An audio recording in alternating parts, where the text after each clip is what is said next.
Halo semuanya, perkenalkan kami dari kelompok 1 yang beranggotakan Susan Iswarman, Natalie Catherine, Benedikta Fania Valentian, Nivea Galuh Iswarin dari kelas A mata kuliah PSDM Terapan dengan dosen pengampu Ibu Alis Wita Safira MPSI Psikolog.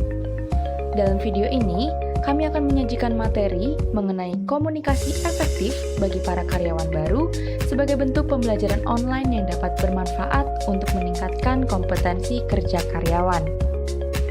Setelah menonton video ini, harapannya, pertama, karyawan baru mampu memahami alur komunikasi yang baik dan tepat dengan berbagai pihak di tempat kerja. Kedua, karyawan baru dapat meminimalisir terjadinya miskomunikasi dengan berbagai pihak yang bekerja sama dengannya. Dan yang ketiga, karyawan baru dapat menyelesaikan setiap tugas dan tanggung jawab individu maupun tim dengan baik karena arus komunikasi yang berjalan dengan lancar.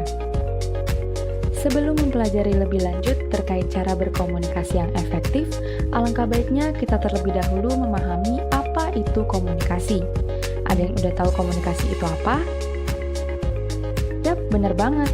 Komunikasi adalah suatu proses bertukar informasi maupun ide dalam suatu pembicaraan. Nah, dalam melakukan sebuah komunikasi, tentunya ada yang namanya proses komunikasi. Dalam proses komunikasi terdapat konteks yang merupakan suatu situasi yang mendukung terjadinya suatu proses komunikasi.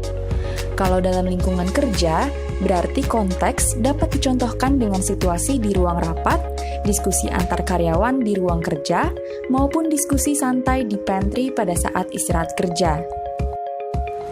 Proses komunikasi yang efektif diawali dengan adanya sumber informasi atau source yang menjadi suatu pesan yang akan disampaikan oleh sender kepada receiver. Ketika seorang sender membaca suatu pesan dari sumber informasi utama atau source, akan terjadi proses encoding, yaitu proses memahami suatu pesan untuk diteruskan kepada orang lain melalui channel. Channel merupakan media yang akan digunakan untuk meneruskan suatu pesan. Bentuk channel beraneka ragam, mulai dari media suara dan video, seperti telepon dan video conference, ataupun media tulis, seperti pesan singkat dan email. Selain itu, angin juga dapat dikategorikan sebagai channel ketika komunikasi dilakukan secara face-to-face. Melalui channel, pesan akan diterima oleh receiver melalui proses decoding, yaitu proses memahami pesan yang disampaikan oleh sender untuk kemudian diinterpretasikan oleh receiver. Kemudian, setelah receiver memahami isi pesan tersebut, receiver akan memberikan feedback kepada sender sebagai suatu respon atas pesan yang diterima. Apabila feedback yang diberikan sesuai dengan isi pesan tersebut, maka proses komunikasi yang dilakukan terjalin dengan baik. Proses ini akan terus berulang selama komunikasi berlangsung. Sejauh ini, apakah dapat dipahami? Nah, menurut kalian, apakah komunikasi tetap dapat berjalan dengan baik apabila salah satu elemen dalam proses komunikasi tersebut dihilangkan?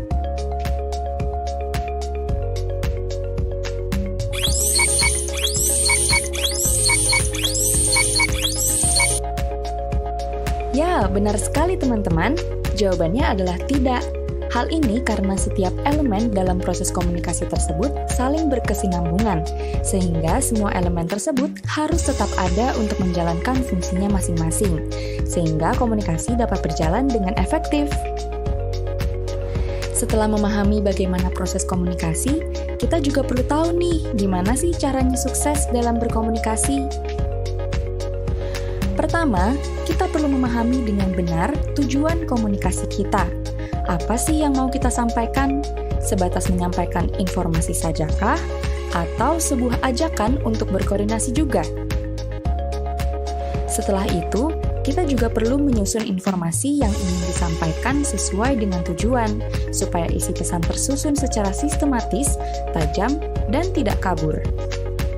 Kedua, kita juga perlu menambah wawasan serta banyak berkonsultasi dengan orang lain yang lebih ahli dan berpengalaman dalam berkomunikasi. Untuk menambah wawasan dan mempertajam kemampuan ini, kita bisa sharing dengan orang yang berpengalaman dan mempraktikkan gaya komunikasi mereka maupun mengikuti webinar, workshop, atau training yang diselenggarakan oleh para ahli profesional dan lembaga training. Ketiga, kita perlu memerhatikan gestur saat kita berbicara, baik ekspresi wajah, pilihan bahasa, dan intonasi bicara. Kita perlu menyesuaikan gestur dengan konteks informasi yang disampaikan. Hal ini untuk mencegah misperception pada lawan bicara. Misalnya, saat kita ingin menyampaikan pujian pada lawan bicara bahwa kinerjanya bagus, kita bisa mengatakan, "Good job, aku senang dengan pekerjaanmu." Dengan ekspresi intonasi dan ekspresi yang antusias sambil. Keempat, kita perlu menjalin hubungan yang bersahabat dan menyenangkan dengan lawan bicara. Seorang komunikator yang efektif mampu menghormati bagaimanapun respon yang ditunjukkan oleh lawan bicara, bahkan ketika respon yang diberikan terkesan kurang menyenangkan. Selain itu, hubungan yang bersahabat mampu menciptakan iklim keterbukaan di dalam proses berkomunikasi, sehingga transparansi informasi lebih mudah dicapai. Kelima, kita perlu peka terhadap kondisi lawan bicara, lingkungan fisik, dan iklim sosial yang ada. Bagaimana suasana hati lawan bicara kita? Seorang komunikator yang efektif mampu melihat kondisi lawan bicara dan memprediksi reaksi yang akan diberikan. Bagaimana kondisi lingkungan saat itu? Bising atau tenang? Apakah lawan bicara terbiasa menggunakan bahasa formal atau informal?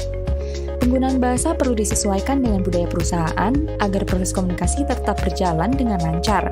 Semua ini perlu dilakukan agar informasi dapat diterima dan dipahami dengan baik. Keenam, setelah menyampaikan informasi, kita perlu mengklarifikasi pada lawan bicara. Apakah mereka dapat memahami informasi yang kita berikan, atau adakah yang perlu dijelaskan ulang? Ketujuh, selalu lakukan evaluasi diri setelah berkomunikasi dengan siapapun. Apakah tatanan bahasa yang digunakan sudah baik dan sistematis? Apakah pesan yang disampaikan sudah sesuai dengan tujuan? Dari feedback yang diberikan lawan bicara, apa saja yang perlu diperbaiki dan ditingkatkan? Terakhir, hal yang tidak kalah penting untuk kita lakukan adalah menjadi pendengar yang baik bagi lawan bicara. Ketika kita aktif mendengarkan dan berusaha memahami informasi atau feedback yang disampaikan oleh lawan bicara dengan hati, kita akan mampu memberikan respon yang tepat pula. Baik teman-teman, sekian ilmu yang dapat kami bagikan terkait cara berkomunikasi yang efektif di lingkungan kerja. Semoga setelah menonton video ini, teman-teman dapat berlatih secara mandiri dan meningkatkan kemampuan berkomunikasi teman-teman.